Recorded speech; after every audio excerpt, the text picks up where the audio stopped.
From the center of the galaxy, this is ForceCenter, a show about Star Wars pop culture in the ultimate adventure, life itself. I'm Joseph Scrimshaw.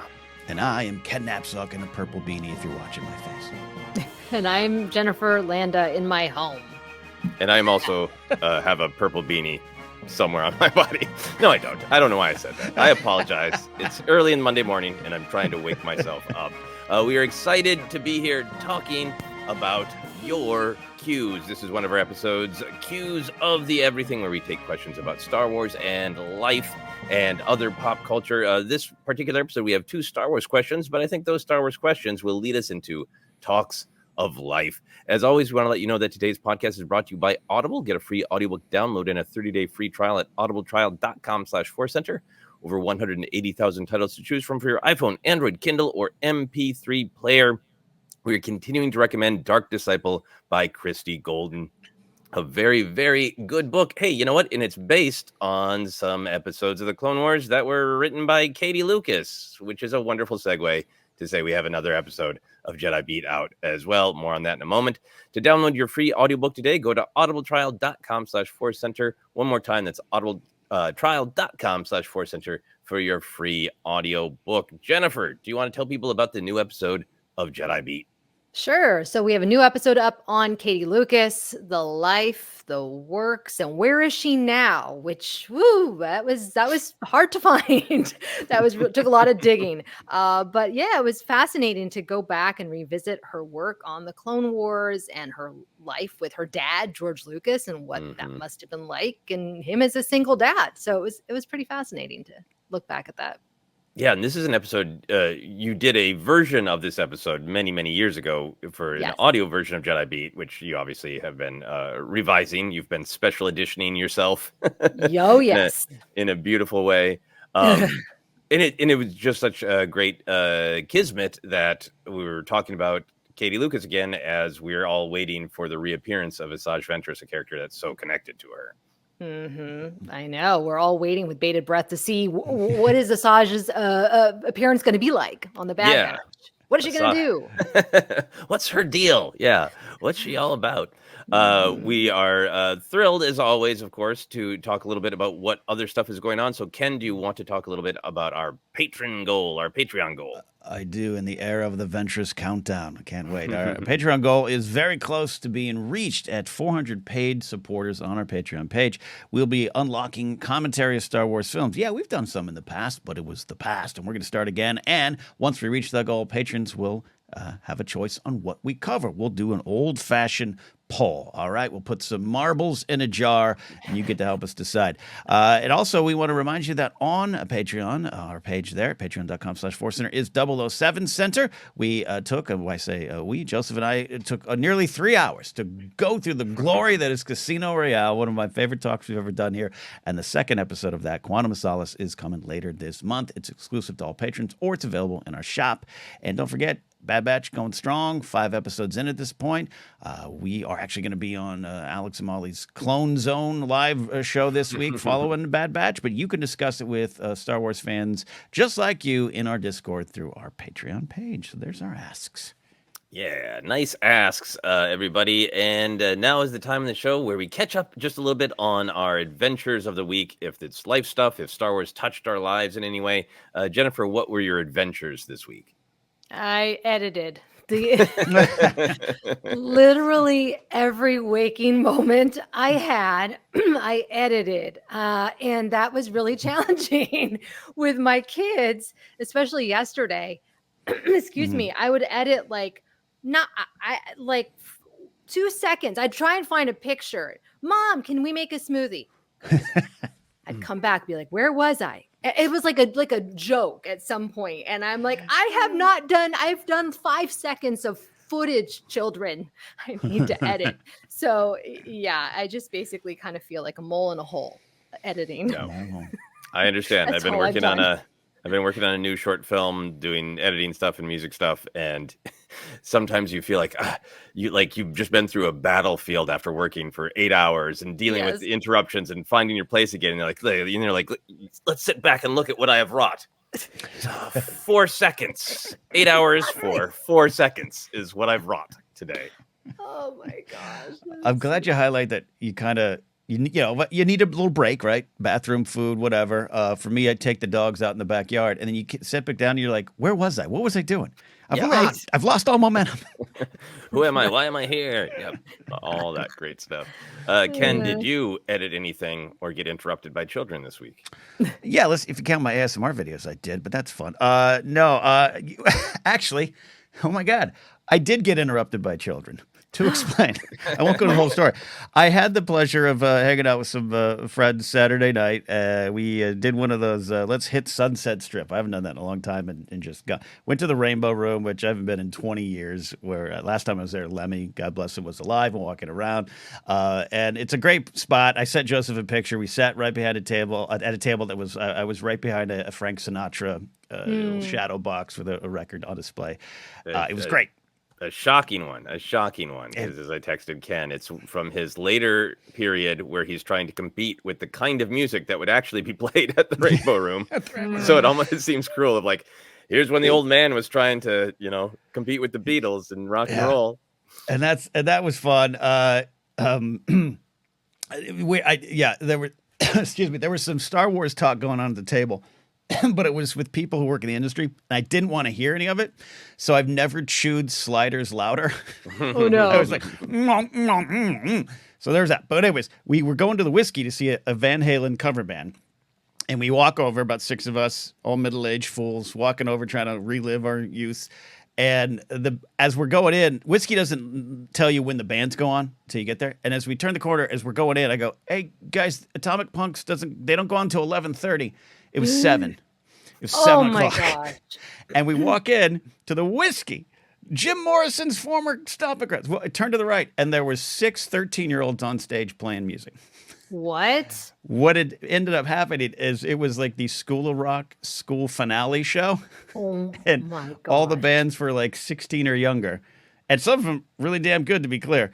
And then the band was going on late, so we ended up leaving. So our night, Joseph, was interrupted by kids.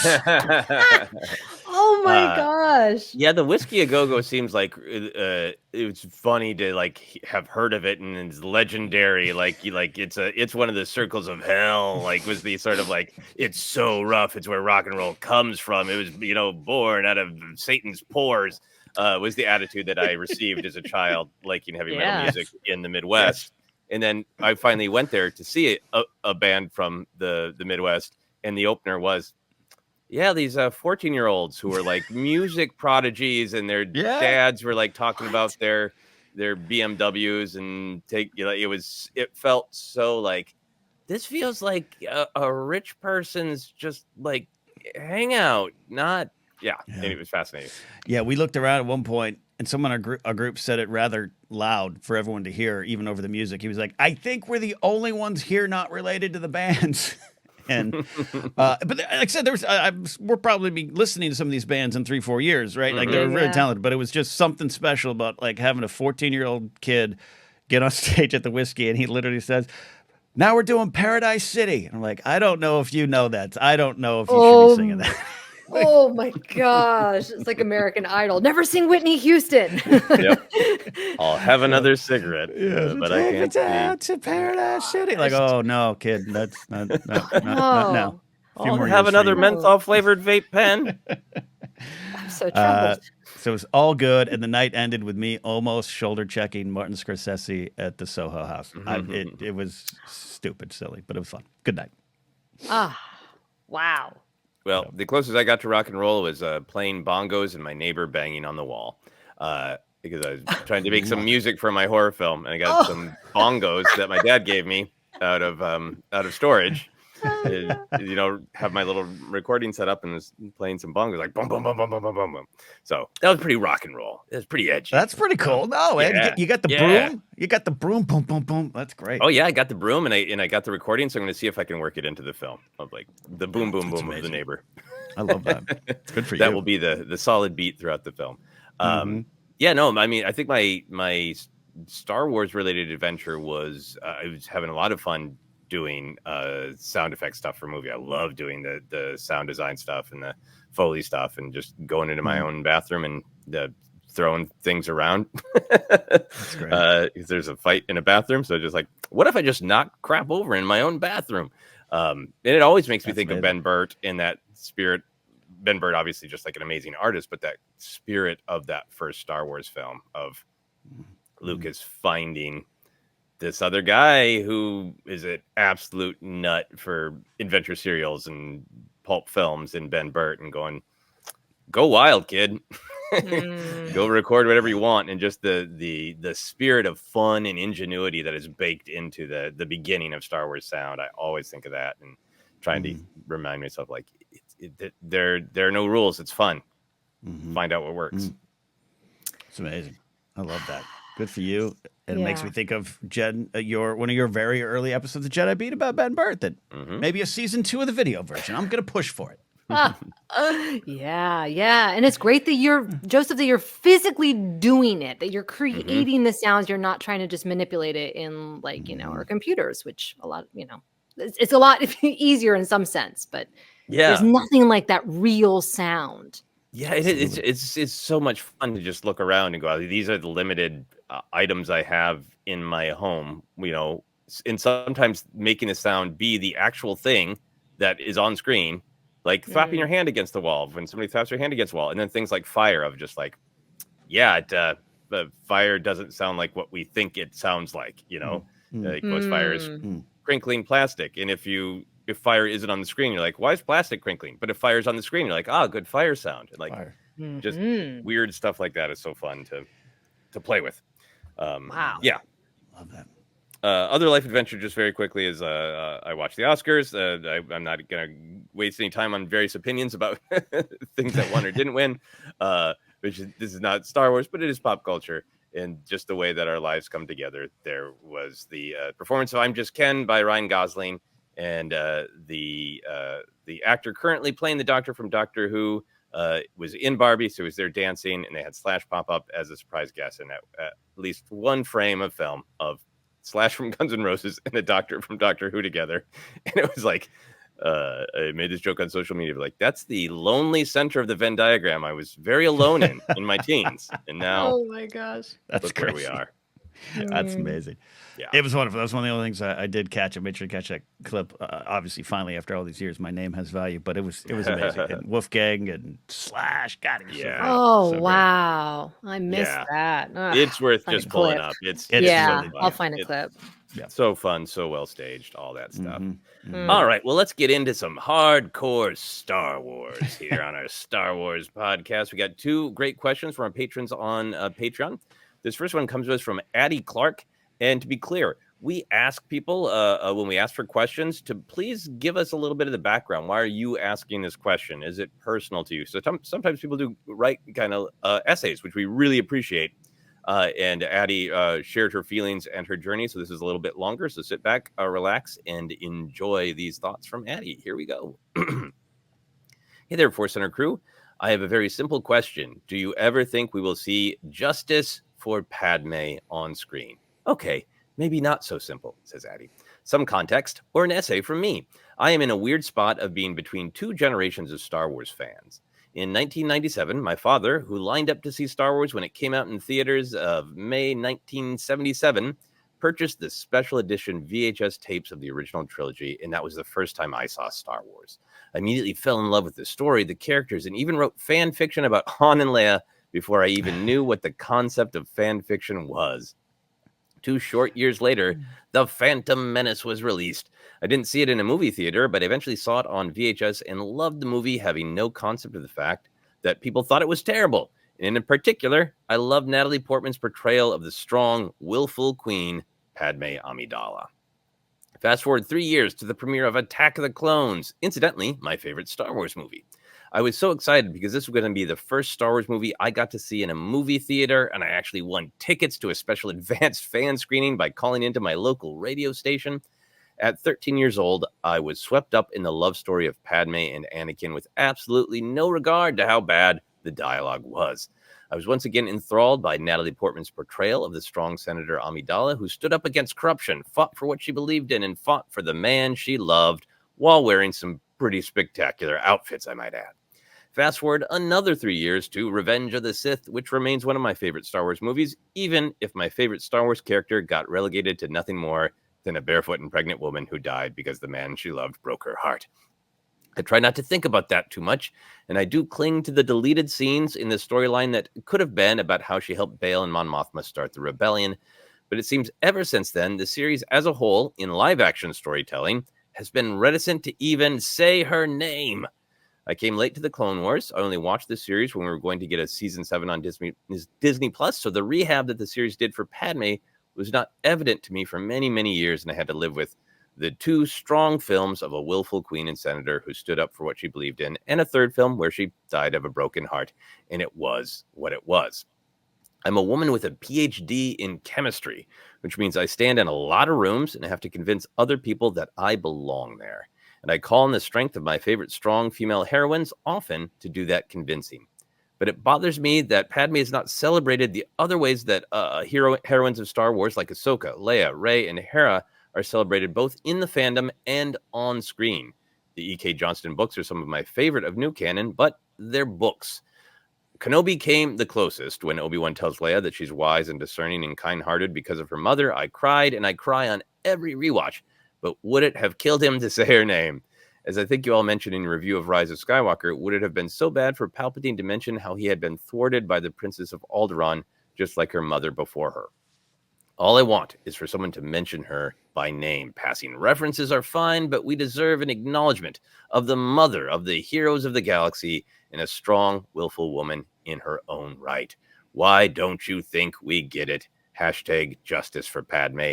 Thank you for toughing it out through this long-winded essay. I'm grateful to all of you for everything you do and the entertainment you provide me on long runs and traffic-filled commutes. All the best, Addie. Addie, thank you very, very much for this great essay. We love hearing people's perspectives. It's been one of the biggest delights of doing ForceCenter. Is it's so easy to get locked into your perspective, and it's so rewarding to realize how so many of our perspectives are based on where we were in life when we first encountered Star Wars, what else was going on in our lives. So we absolutely love hearing stories like this of exactly what age you were for the prequels, where you were at, and why they hit you the way they did at the time. It's absolutely great. Jennifer, what's your big overall reaction to Addie's thoughts? I have a lot of thoughts. Good. A lot of thoughts. I don't know. I don't want to start with the heavy stuff yet, because I do believe that there is a psychological reason to why she is not mentioned. Oh, really? Okay, cool. This is great. Yeah. Yeah. I'll let's just acknowledge this. And there's a couple names and words that are not really mentioned that often right now. Mhm. One of them is Jar Jar. Mhm. The one is Padme, and the other is midichlorians, as we've talked about. I am sure that there's a reason why this is the case, but I'll pass it to you guys. Well, one last thing I'll say is maybe because of her death, right? Like that you can't retcon that. You can't have her come back to life, and so it makes it complicated on how. And Natalie Portman's still alive. Like it just becomes a little bit more complicated, I think, unless you're in that timeline. Yeah, the returning to screen thing is an interesting thing that we can definitely talk about. But the just literally saying her name, yeah, as we've talked about with the M count, that feels a little like being gun shy. And I know a lot of us have joked about just say it, you coward, say midichlorians.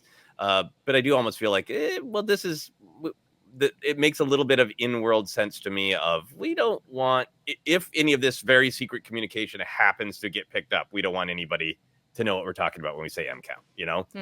So like, okay, I can kind of justify it that way. It almost feels like a joke between, Favreau and Filoni about like, okay, this is going to be all about midichlorians, but in deference, we won't say it. Specifically for this, and then we can get into some bigger picture stuff. I absolutely agree with Addie about the Kenobi moment being beautiful. I think it was the biggest justice for Padme. And I feel like I had that initial reaction of say her name, but I feel like that's the story is that this is as far as Obi-Wan can go, in my opinion, of he can talk to her about the qualities of her parents, but he can't say anything about where they came from. Like even a first name of Padme is like, that's a danger to her to know where she really came from. So I feel like there's this kind of bittersweetness of the Kenobi thing where it's like, just say her name. But I also feel like it makes sense in story to me why Padme isn't actually said.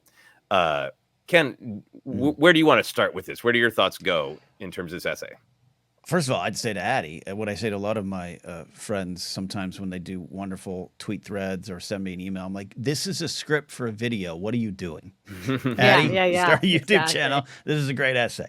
But Addie's, this is a wonderful look at this situation. And I guess I'll start too where I'm with you on the M count thing, Joseph. It definitely seems like a negotiation between John and Dave, right? Like maybe Dave was like, "Say midichlorians," and no. Right. But the Obi-Wan moment, it was like, but I think you're right. If you want to play in story, you could say maybe that. I'm with you too, or with Addie too, and I think Joseph, I think you and I maybe touched upon this, and I know it was something that was on your heart too, of just like.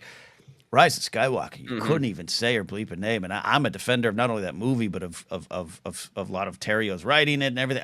But that's like you can't do the conclusion of these 9 films and not say that the mother of it all is that's still kind of a little moral wound that exists over that film. We talked about it in I think our initial interview or review discussion of Rise of Skywalker. I think for me.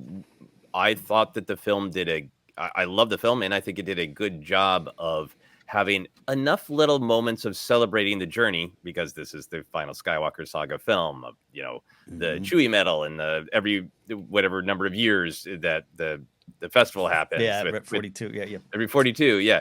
There are these little nods to the legacy, and I felt like find a way to nod to Padme because she is, being left out of the legacy. Yeah. That's where I start. We love this character. We think Padme is the steadfast heart of it all, and we're absolutely in agreement that the Clone Wars does so much wonderful work. But it's just frustrating too. Even I remember Clone Wars season 7. I had David come out and said, I knew I wasn't gonna have a lot of Padme, so I made sure I try to put something in there. I felt bad, and it's like, well, but why? Why? The Revenge of the Sith thing, you could probably spend hours talking about, as much as I love the prequels. But and George makes an artistic decision that he felt, no, I needed to focus on Anakin and I cut all this. Got it. The death will be debated, and I think rightfully so, or at least the manner of it, rightfully so. Addie describing it kind of bluntly, but I think perfectly in a way of what it kind of felt like to a lot of folks. And so, it is justice for Padme. I still think is something that needs to happen. Yeah, absolutely. Well, maybe let's talk a little bit about the past, since Addie shared so clearly about her journey with Padme. I thought that might be interesting to talk a little bit about our own past with the character, and then we can get into answering Addie's question. For me, when the prequels first came out, and I loved parts of them, but I was also consumed by not the dark side really, but the grumpy side of my generation, and some things that were different than I expected and all that. We've talked about it many times. There are things I love, things I wrestled with. It was initially kind of Padme neutral, and I think that was partially because of my age. Leia had meant so much to me in so many different ways. I saw myself as Obi-Wan. I think if I was just like a little younger and saw myself as Anakin, I would have obsessed on Padme in a different way, because I would have been seeing it through those relationship eyes, the way Addie is talking about seeing Padme and Anakin's relationship through seeing yourself. And I remember getting to Revenge of the Sith and liking the film so much, but feeling also bummed out that there wasn't as much Padme, and really loving those deleted scenes when the disc came out. And then over the years of doing ForceCenter and really embracing what I love about the prequels, in particular watching Attack the Clones and just realizing Padme is this fascinating character who is unambiguously the hero. That it's just amazing the way that she's crafted in the prequels and then in the Clone Wars animated series as well. Like, she has her challenges, she has her conflicts, she has to make compromises, but I think she's a fascinating character because so often stories of any kind, but particularly stories that deal with politics, really spend a lot of time just pointing out, like, here are the problems. And like, you're like, yep, that's right, there's problems. And ooh, everybody's flawed and conflicted. And it's like, okay, what do we do with that? In Padme, I think we're given a character who is almost always right, who is a beacon for like, well, this is how you should handle it. You should debate. Sometimes you have to compromise, but you have this moral core of there are some things I simply cannot compromise on. And if necessary, I absolutely will take action to defend myself and to defend this absolute moral core. And Padme doesn't come off to me as this like absolutely perfect character. She wrestles and she has doubts and, you know, victories and failures and all those things. But in terms of like, well, how could have the tragedies of the prequel era been averted if everybody from the Senate to the Jedi to Anakin individually had listened to Padme? The tragedies would have been averted. So it's amazing to have a hero who feels, to me, well-developed, realistic, but is also kind of an answer to that question of like, well, how should we navigate these dark waters? Well, listen to Padme is how. So I wanted to share why I particularly have really come around to the character and have really agree with Addie and want justice for Padme. Jennifer, what was your relationship with Padme back in the day, and what is it now? It's very complicated because I was a big fan of Natalie Portman. And so when she was cast, I was really excited because I saw her as an example of a phenomenal actor. And when I saw her performance in the prequels, not so much Revenge of the Sith, if didn't feel like she was able to bring what I love so much about Natalie Portman, it felt stilted. Looking at it now, I appreciate what she did. I understand the choices that she made based on this character. That is the character, right? She is trying to be this queen. Natalie Portman was 16 years old when she was in The Phantom Menace. And this is where I'm not going to go there yet. I'm going to save it. Natalie Portman has been sexualized and objectified since she was 12 years old. I'm a little bit older than Natalie Portman. And when she was in The Phantom Menace, I got a really creepy vibe that she was being kind of put in this sexual, certainly with Attack of the Clones. And it just made me feel uneasy, especially like this like weird love relationship with Anakin, this child.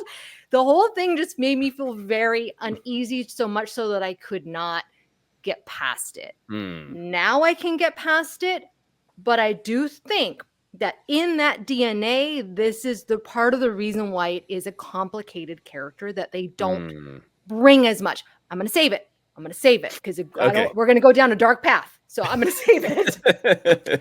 There's plenty of light along our dark path, but I think bring in the light, please. Honest and investigatory path, I think, is very good. Ken, what was your relationship with Padme back in the day, and how did it change for you? I'm reevaluating it at this moment. You used the term Padme neutral. That's a pretty interesting, solid way to describe maybe what I felt at the time. Meaning, actually, and I enjoyed Natalie Portman's work. It was like cool, like, oh my god, you know, this up and comers coming in. Just same with Ewan, like it was exciting, and when you see Phantom Menace and some of the stuff that maybe you didn't understand that George was doing, or just the dialogue Addie mentions, I was so into Anakin and Padme, I didn't pay attention to the dialogue and how it was performed, all those long held conversations. Over the years, I'm right there with you, Joseph. I think you and I maybe have discovered this side by side, diving into some of the things. I think she's such an important character to the story. I think, the thing of Padme was right is wonderful. I just today before we recorded, I saw a meme flash by me on social media of Sigourney Weaver as Ripley. Like if she had said no, don't bring this alien on, and if they had listened to the woman in this case, 4 or 5 movies of dead people wouldn't have happened. Like just listen to her, and we can make the Caddy Monday jokes and everything, the mansplaining jokes, but it happens all the way through. And I think, unfortunately, it got boiled down sometimes into a very famous line. I think it's a great line, but this is how Liberty Died, with thunderous applause, kind of became like one of those, it's sand and because that's the time it was. But I think the character Padme can rise above that. I was never negative to the character, never disregarded the character, but I think I understood the character a lot more as I got older, and that's where I stand. As far as stuff, we go. Jen, what you're saying is tremendously valuable. Speaks to the time, speaks to what's going on, and I don't mean that in a good way. For a long time, I would list Beautiful Girls as one of my favorite films. I don't know if I do anymore. Looking back, it's like I loved that film. What was I thinking? Love Beautiful Girls, and then The Professional, like what? Yeah, right. And she's spoken about this kind of stuff. Yeah. Yes, she has. Because I think you can boil a lot of it down to Attack the Clones and her, shirt getting ripped off. And, I definitely don't think that would happen now. And it was also how, every girl in the mall looked like when I was walking around the mall working there. It just was a weird time period thing. And I think that's too simplified of a way to look at it versus what you're talking about the whole picture, which, I don't think it's a bad thing to go into this dark discussion, Jen, on that stuff. But also, I don't want to also not highlight how much I just have really grown to love this character and continue to see Padme as important, which is why I'm with Addie on some of the "come on, just say it" kind of vibes. Yeah, and I think celebrate what is powerful about the character. Celebrate, I think, the parts of the character that are absolutely in the prequel films, but had the elbow room to be highlighted in the Clone Wars. It's one of the reasons that the Clone Wars animated series is so incredibly powerful to me, that it gives way to episodes that are, in arcs that are long and political, and you see how hard Padme is working to find a good path, and to see how much she's stymied, and to see how difficult it can be to stay true to kind of this North Star, while also being aware of, like, a government is, ordering one pizza with the same topping for 1 billion people. It's hard. You have to compromise, but but you have to stay true to yourself. And Padme being so central in that, I think it should be celebrated, and I think the characters should be celebrated. I want to get to the investigatory path in 1 second here, but I think since we're talking about this, I think people who are fans of Padme are probably thinking about how she has been celebrated in modern canon. And I know Addie's saying specifically on screen. Let's celebrate her on screen. But maybe if you're a little Padme neutral or not sure about Padme, we love those E.K. Johnston books. Those 3 books are so great and go such a long way to celebrating the perspective of a young woman caught up in, or rather not caught up in, choosing to be a leader and choosing to be on a galactic stage. Padme was centered along with other women characters in the Forces of Destiny animation initially, before Forces of Destiny kind of slid around a little bit. Your mileage may vary. There's lots of Padme stuff in various Vader comics, like the group fighting in her honor, the Amidalans. I think a lot of that is Padme through the perspective of Vader's torture, so your mileage may vary. The recent Tales of the Jedi was important to me, where we saw Ahsoka attend her funeral, and that great line from Ahsoka is like, "I had to be here. She was my friend." And there's such a great moment to like, this has nothing to do with Anakin. This is about these two characters, Ahsoka and Padme, being friends. And as Addie says, the Obi-Wan series, I think, was great. So wanted to highlight that there is some refuge for Padme fans in Star Wars storytelling in more modern canon, but not as much on screen. So Jennifer, let's get into some of your deeper thoughts, and then we'll close out with positive hopes for where Padme should be celebrated on screen in the future. Yes. Yeah, I'll try and couch it. So the Clone Wars has done a phenomenal job with the character of Padme, with a lot of the female characters, obviously, as I talk about with Katie Lucas. And I think the reason why George brought his daughter, Katie, into the writer's room is because it was all men at that time. And she had an important voice that was needed. And I feel like I can really see that in the Clone Wars.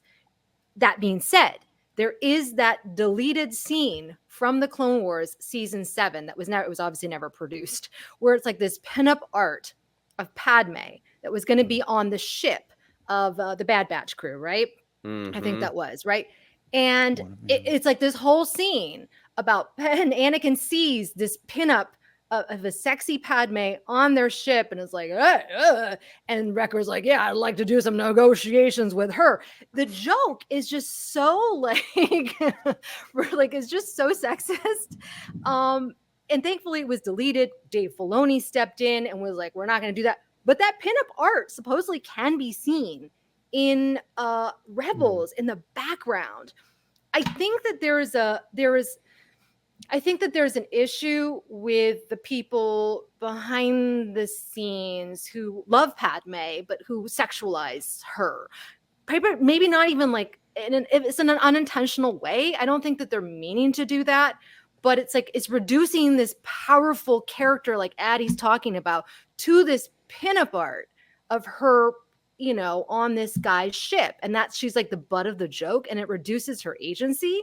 And that to me is just an example of why they have to be very careful with this character.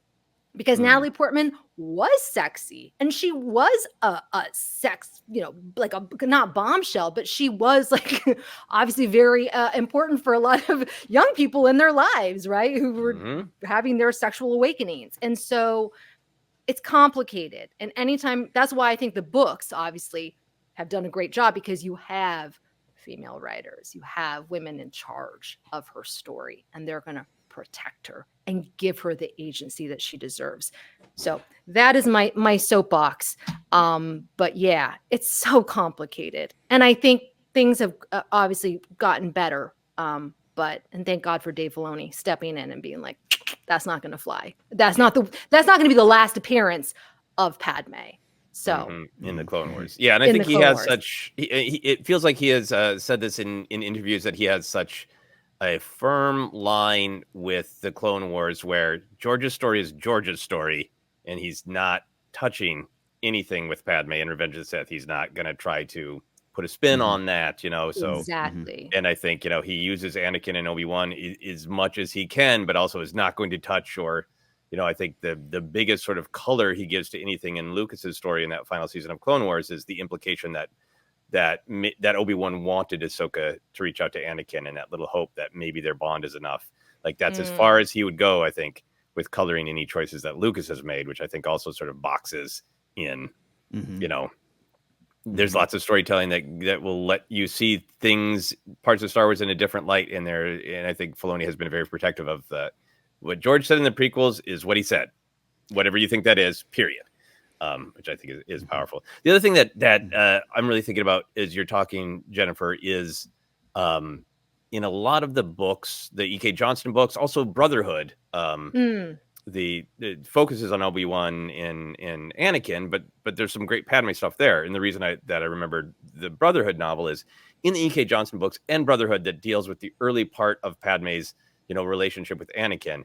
I think there's such importance in distinguishing the idea of Padme as a romantic character with a vibrant internal life, who is in love with and hot for bold, daring Anakin, who a story of a character who has made the choice to make her entire life about service, and about, in the guise of Queen Amidala, literally, putting herself behind a role. She's the role, of Amidala, and continuing that up to a point as a senator, allowing herself this freedom of expression of personal desire and of sexuality of her own with Anakin. And it is great to be able to get that, but distinguish this idea of a romantic character who has agency over her own romance and sexual interest in love interest in Anakin, versus the sort of misfired parody of the rest of the galaxy objectifying her.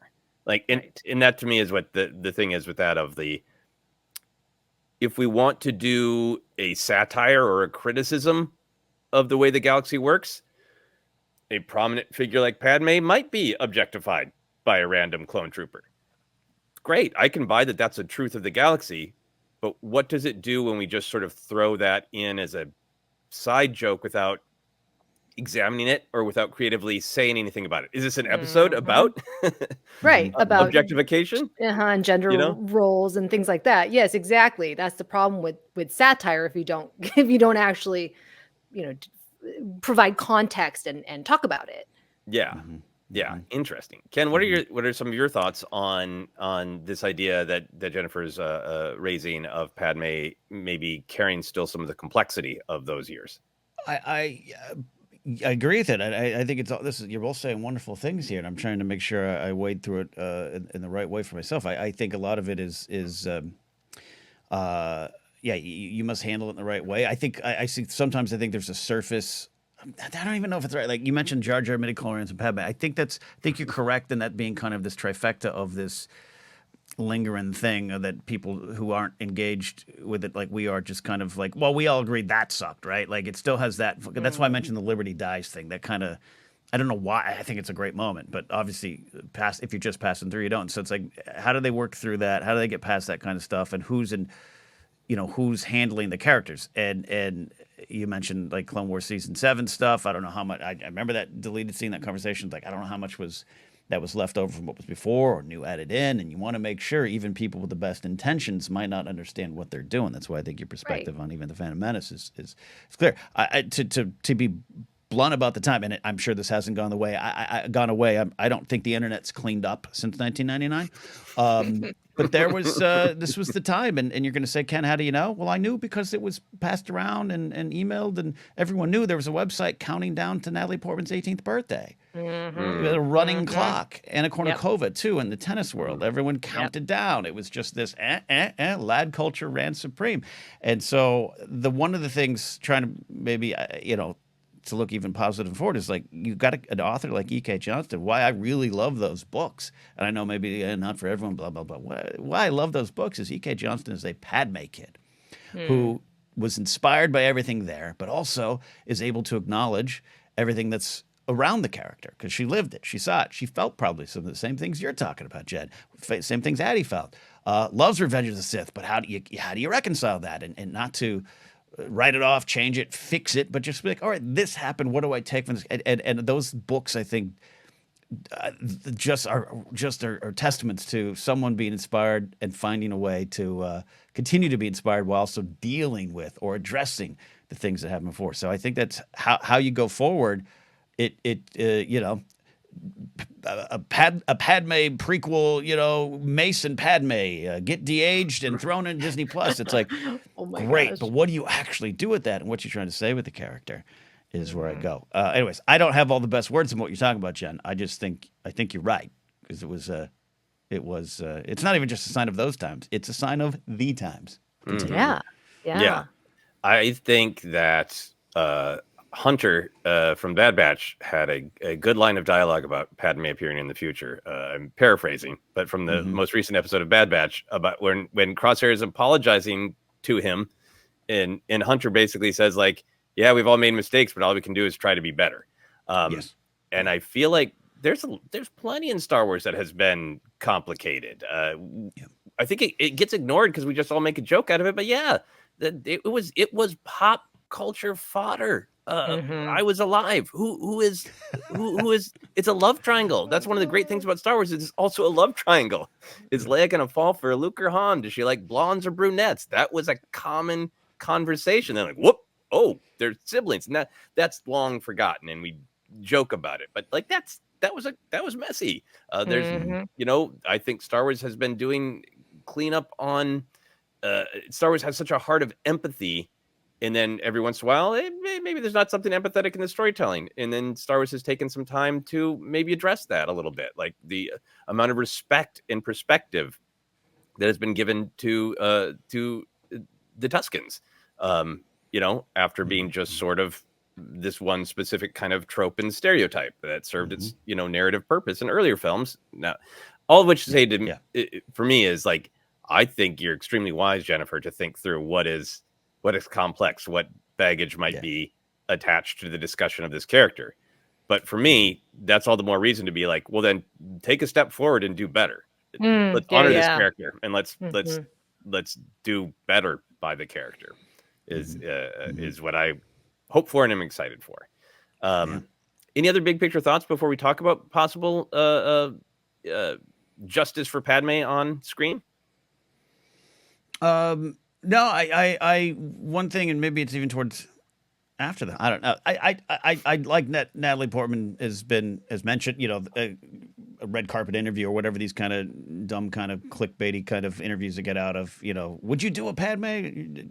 Sure, I'd come back. Like, it's 2 seconds, but it becomes 20 think pieces. But I like that kind of stuff. There was an era where all the cast, we've talked about all of it, they maybe weren't free to acknowledge it in their souls, the prequels, that they existed. And then Natalie Portman goes on SNL and does those Lonely Island rap videos, and it was different time maybe, but I love those clips, and it's like, oh, she's not ignoring them.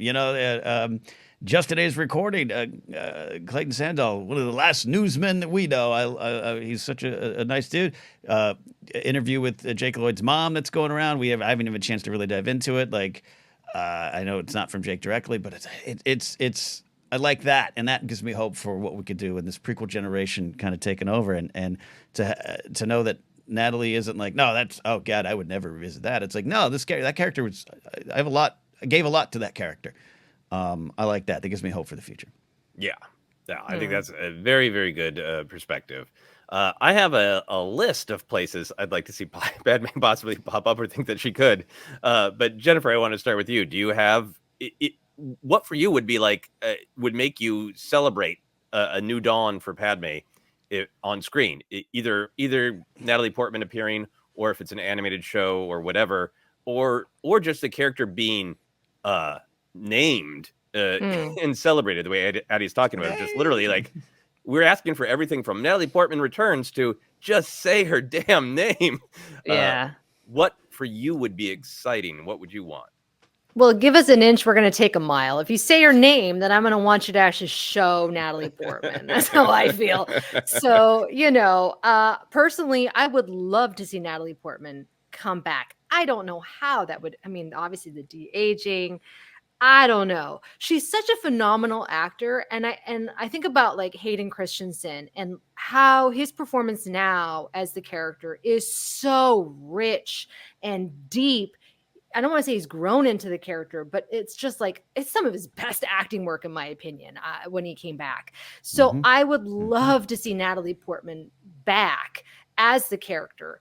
I don't know how, and I don't want it to be for just one scene. I want it to be a major storyline.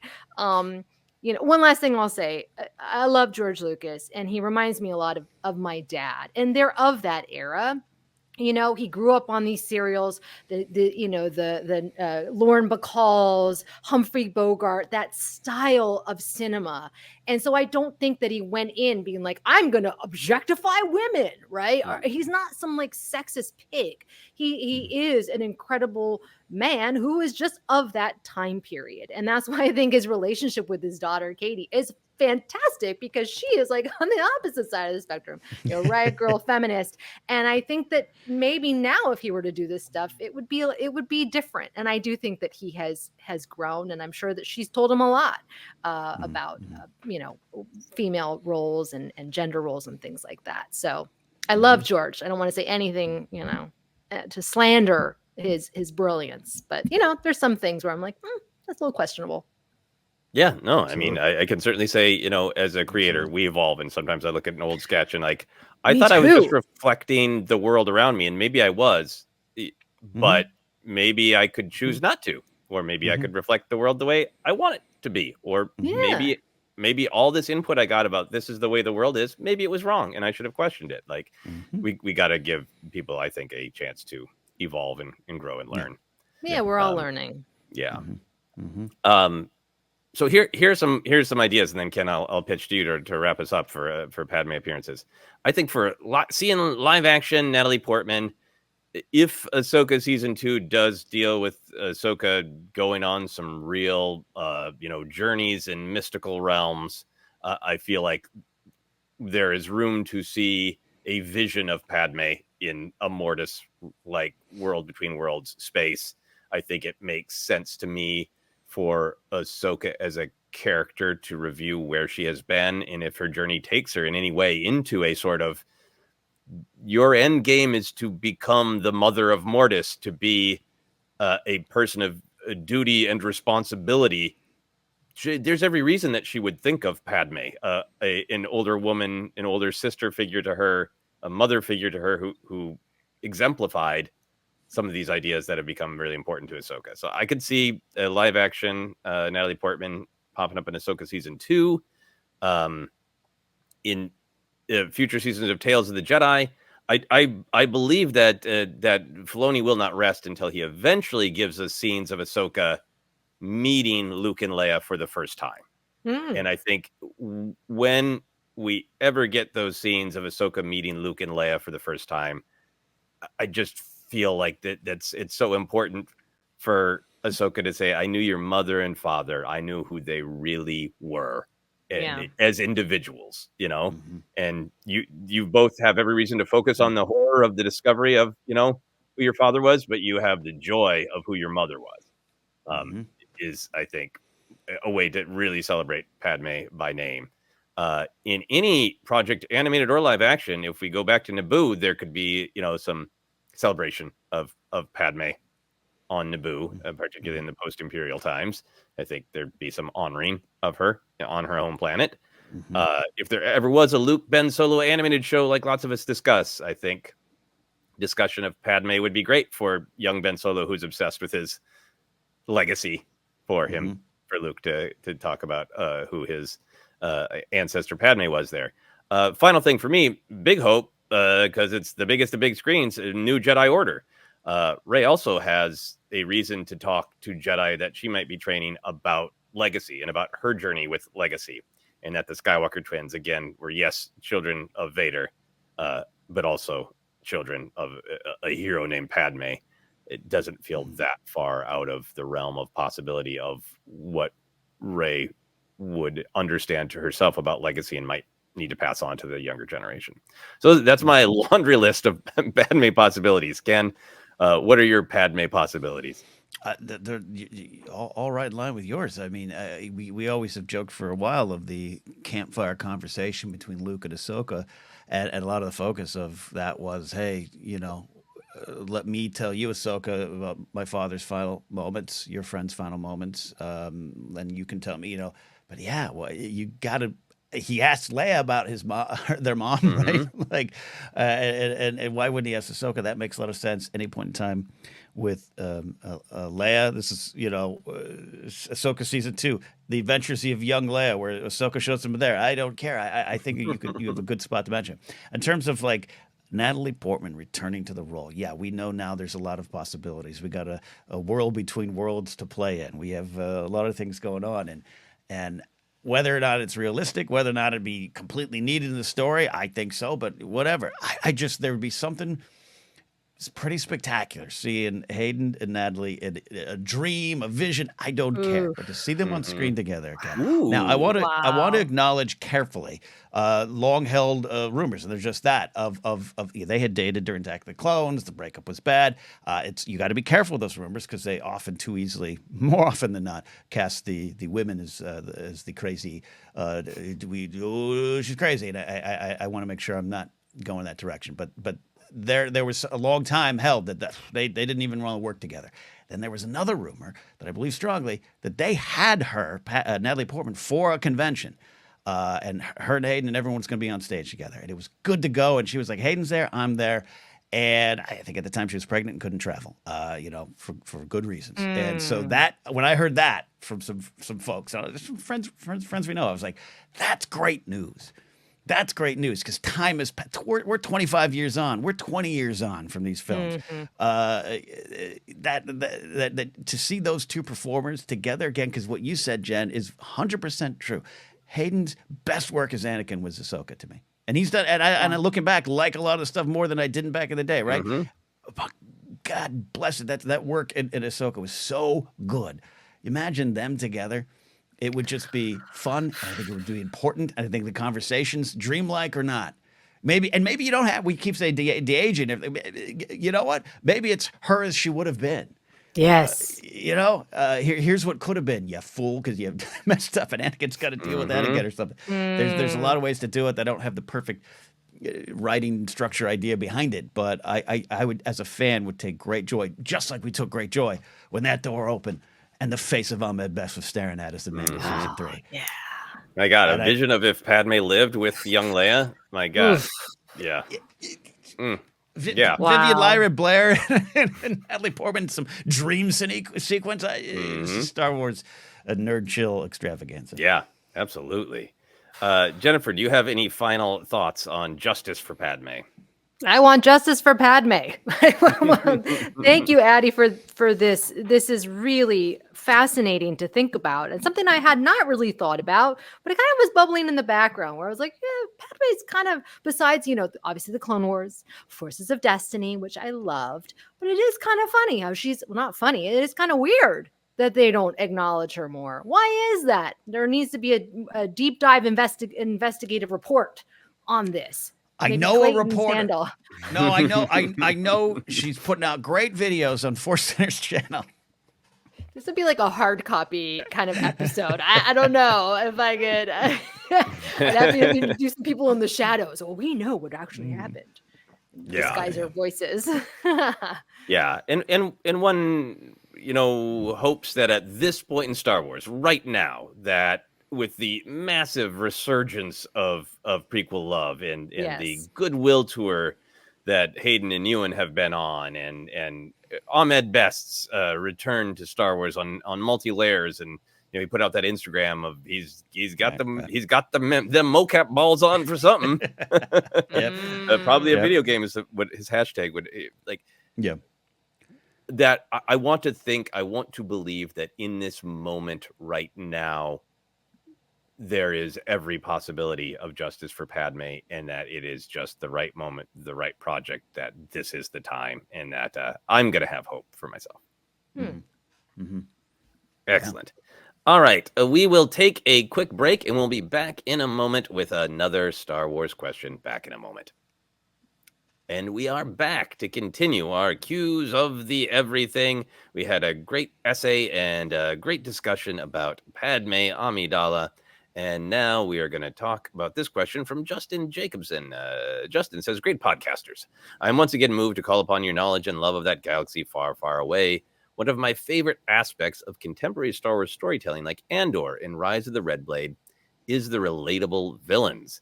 I can see my own frustrations and struggles reflected in those of Cyril Karn and Iskat Akaris, and empathize with them. I cry for them and with them as they get absorbed by anger, where I submerge into sadness and learn from their mistakes. Which Star Wars villains do you relate to the most? I just looking through the questions thought, let me pick two of the lightest, easiest, non-complicated Star Wars questions I can find for a light Monday morning chit-chat. This is a great question, though, Justin. Thank you very much for this very thoughtful question. I will say off the top that I have not read Rise of the Red Blade yet, and I've heard nothing but great things about it, and I'm excited to dig in and get that perspective. For anybody listening on the podcast side, Jennifer has physically leaned away from the microphone, and Ken is in classic hand on beard, middle-aged man thinking pose. So I feel guilty asking either of you for your opinion, because you're both using the I don't know where to start with this one body language. I don't. So if I haven't upset you now, I'm gonna upset you now. Jennifer, do you want to start? Sure. I'm gonna accuse Han and Leia of being bad parents. That's where I'm going. That's where I'm going, folks. If I haven't lost you now. Before.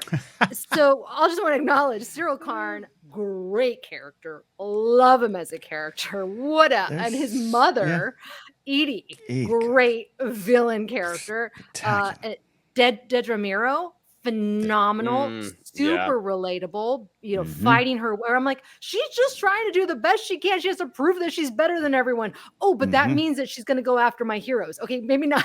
It's so complicated. But for me, I love Kylo Ren. I love him. He is one of our best modern day villains. It was a rocky start, I will admit, with The Force Awakens. I was not sure, but I didn't realize where Adam Driver was going, where Rian Johnson took the character, and now he is my favorite. I'll save the accusations for the next section. So sounds good. I really like that Jennifer has organized her notes for this episode into the most explosive, the most dangerous parts of my notes. Yeah, I mean, I think that's just like it's so fundamental in the DNA of Star Wars because of Vader being centered and Mm-hmm. becoming the father figure by the second major piece of Star Wars storytelling, and having that could he possibly be good has created this great rich history of saying. And I believe this about Darth Sidious. Other people, disagree. I don't think anybody's just born cackling and rotten. Like something happened to that guy, and unlike some of our other villains, he just never looked back and just wouldn't. That's his weakness, and that's why he has been mutilated or destroyed by his own lightning multiple times. It's it's a non-subtle metaphor, but yeah, having this just rich pantheon of relatable villains is one of the things that I love the most about Star Wars, because I think it reinforces the morality of anger and fear and continuing the cycle of trauma that was inflicted on us. These are risks that we all face every day, and it feels so good to give into anger. Do we want to?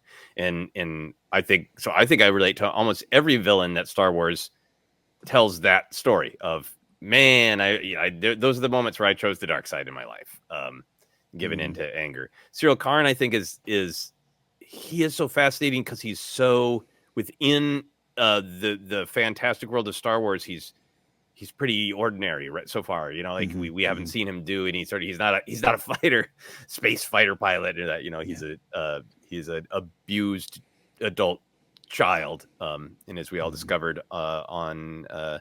During Other Center over the summer, we all have some issues with moms with strong opinions.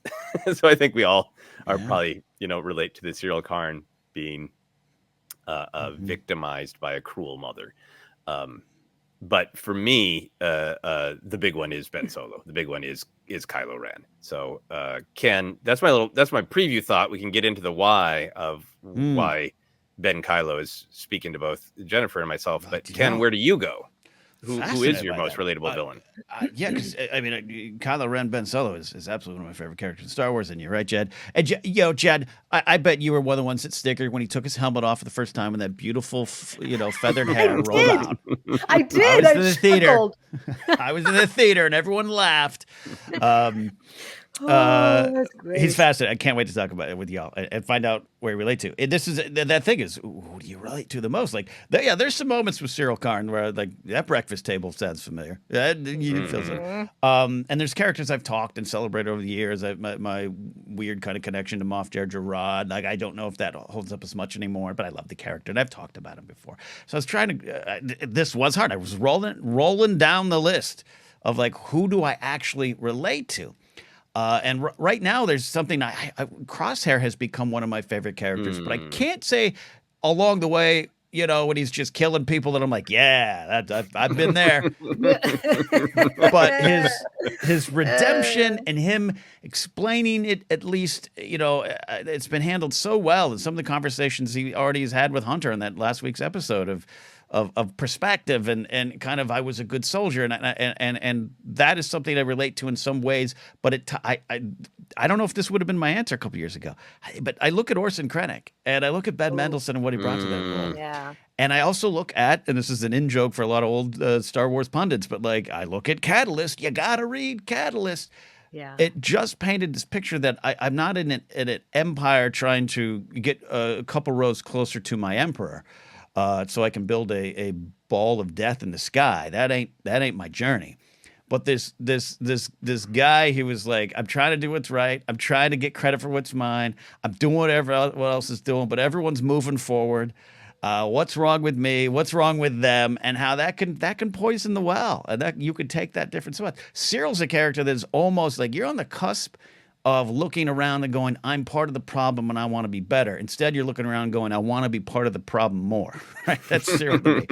And Deidre Mare's going on, but I have not been the only woman in a business meeting, so I think I want to leave Deidre's connection to other folks. But yeah, I thought about this overnight. I think that's why I took Orson Krennic, and I hope to God he's in Andor season 2. I've not heard anything about that. There's no Stellan Skarsgård hasn't slipped him. I was in a scene with Ben Mendelsohn. Like we haven't heard that. And none of that, but it's like a perfect opportunity to get that guy back into Star Wars and exploring the ins and outs of that character. Where at the end of the day, he's wrong and he's a villain in Star Wars. But what got him there, and that you're standing on my achievements.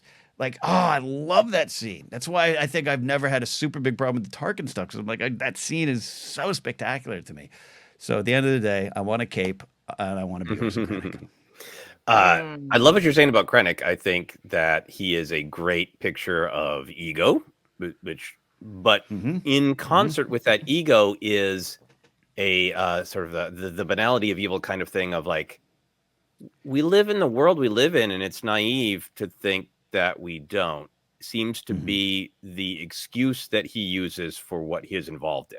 One of my favorite Krennic lines in moments is, Galen has a line of you're confusing peace with terror, paraphrasing, so that might not be entirely accurate. But Krennic's like, you got to start somewhere. It's kind of like a funny comedy line, but I feel like that's a great insight to the characters. He isn't Palpatine who's like, I've thought about it, I've studied it, I am a master of 5-dimensional hollow chess.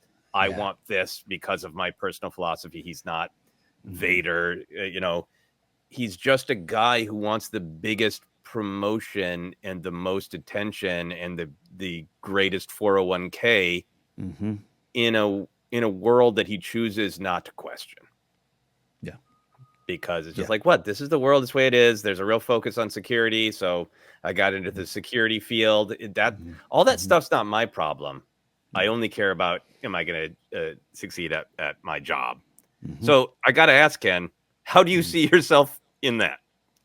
I see it in a lot of my pursuits. And yeah, you mentioned the security field, but there's that angle too that I worked for a long time. But that was the day job. But I see it in this frustration of I'm in the system, I'm in here, and I'm looking around and I'm doing what I feel needs to be done, but I'm not getting the full credit.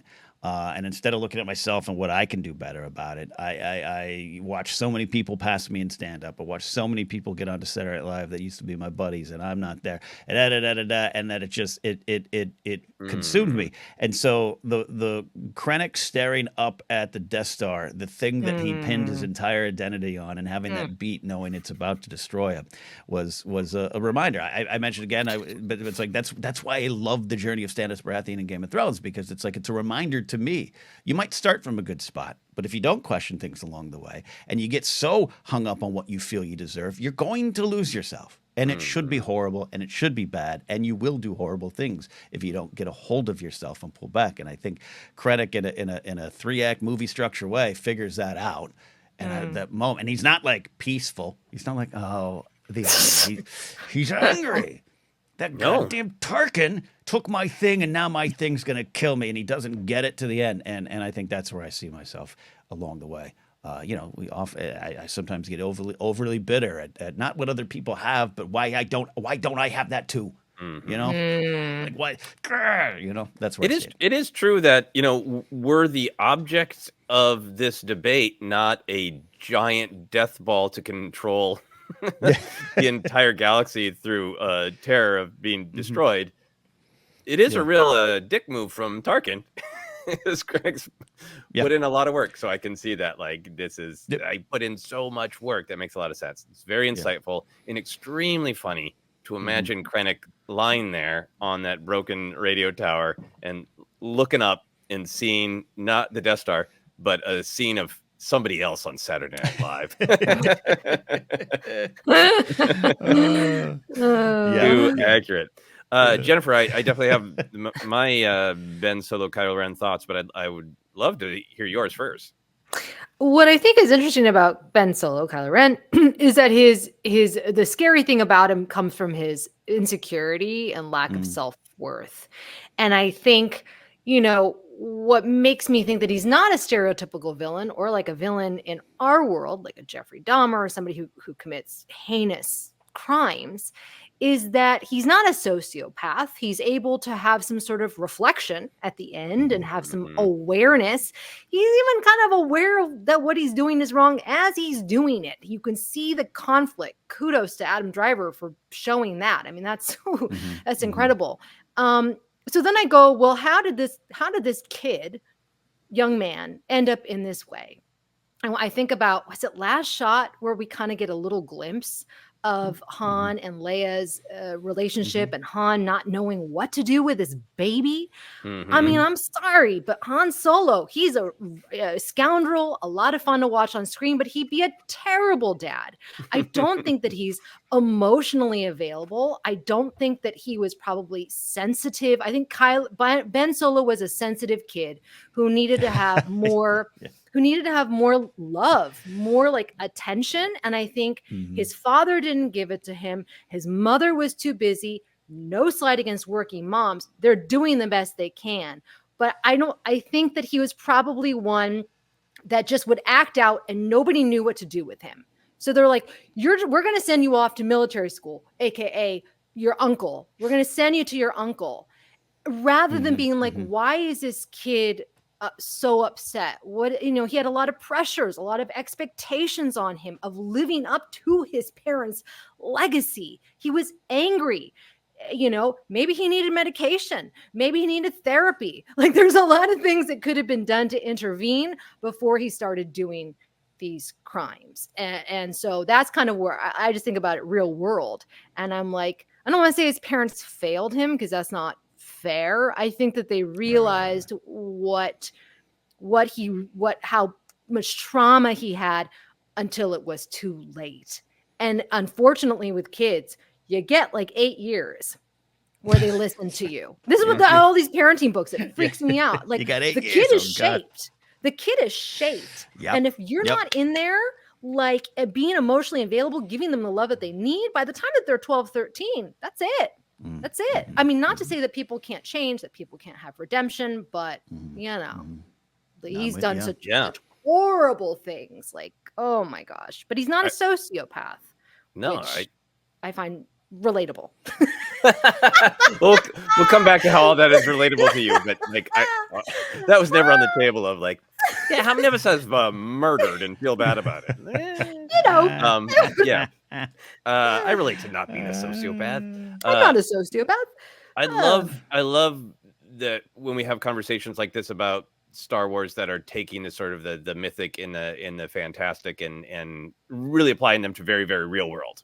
Yes. No, but I think that's a legitimate way to look at it. What is this standing in for in real life? And I think you described the characters. I understand him absolutely, very emotional, needing things that maybe he wasn't getting. Maybe he's getting so much love from Leia and not enough love from his dad, and feeling like by being with Luke, this isn't about me as a person. This is about me as a legacy. This is me about my abilities. I guess I'm supposed to be a legacy. I guess that, all those things. And then on top of it, you've got Palpatine making this mental connection and whispering in his ears as Snoke for years. And to make it a real world thing, it's like these well-intentioned parents and uncle aren't quite giving this kid what he needs. And then they have no idea that he's discovered 4chan.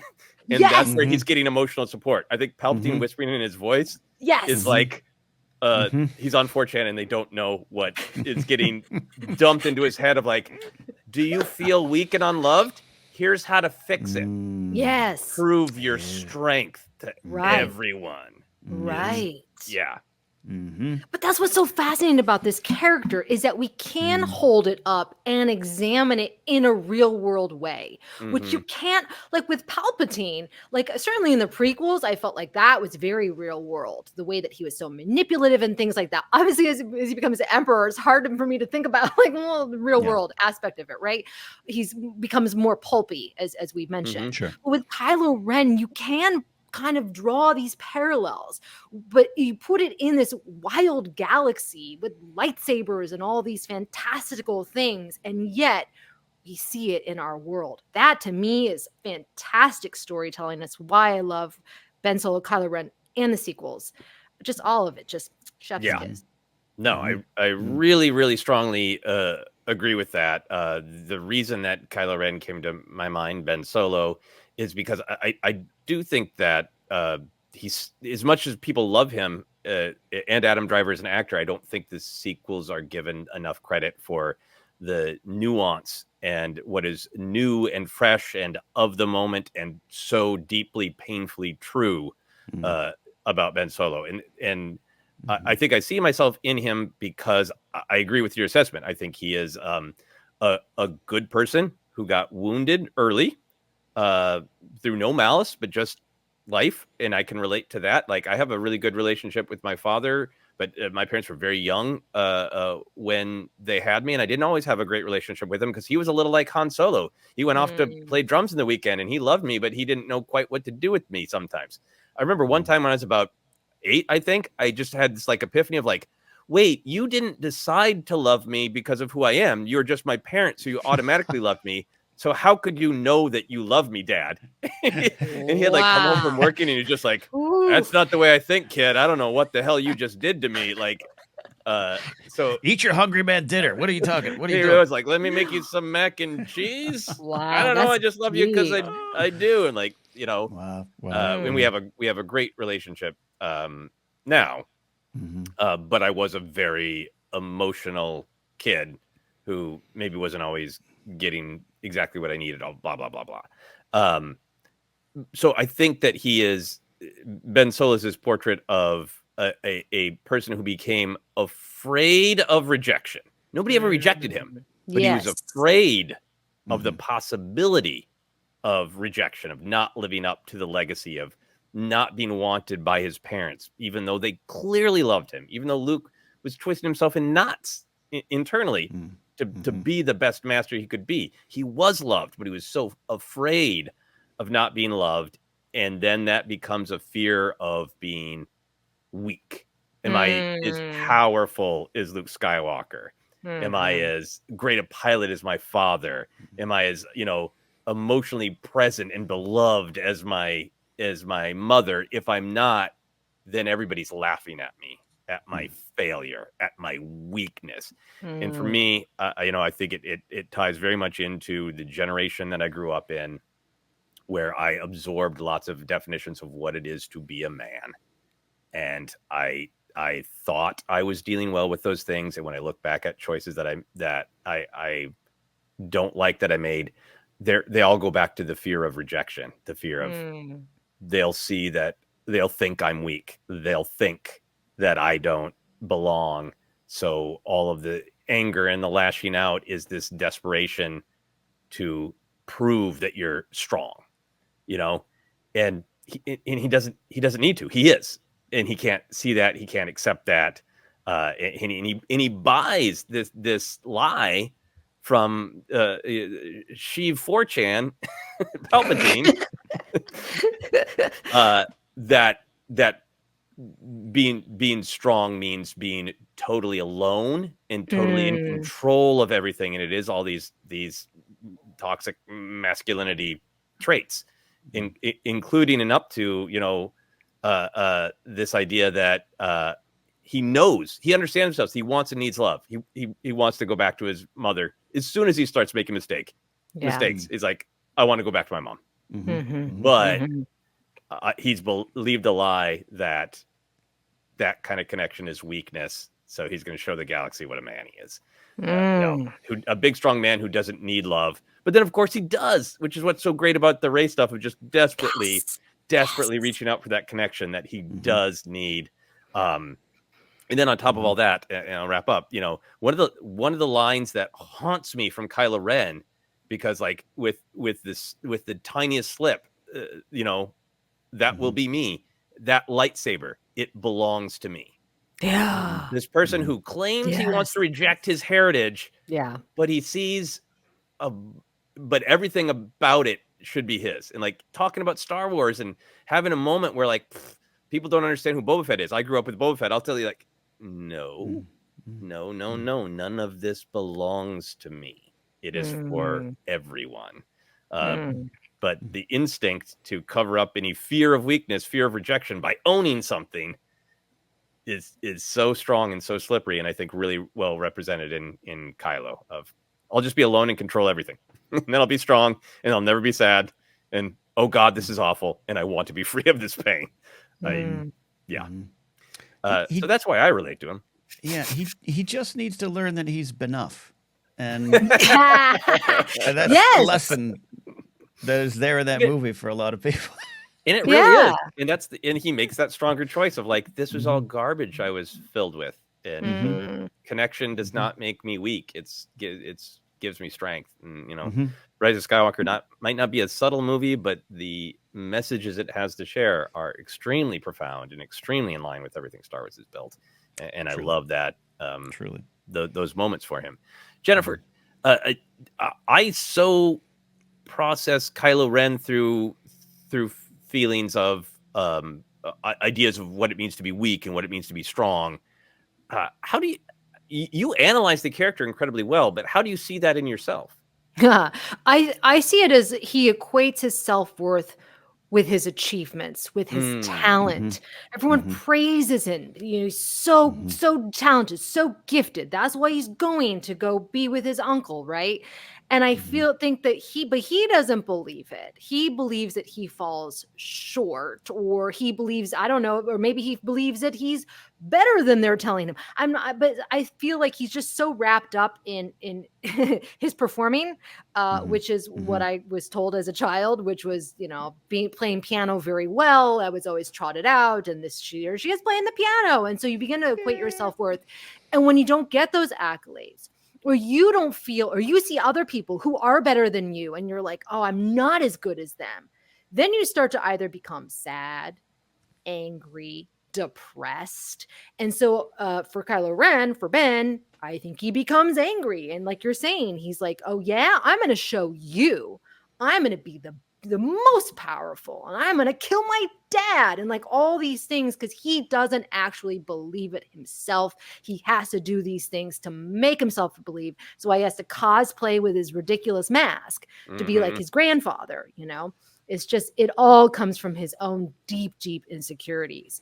And I think if you're a child who, I don't want to say a prodigy, but if you're a child who's told that you're really good at something, and then that's why you see it with a lot of child actors, why they struggle, is because at some point it can go away, and that F's you up big time.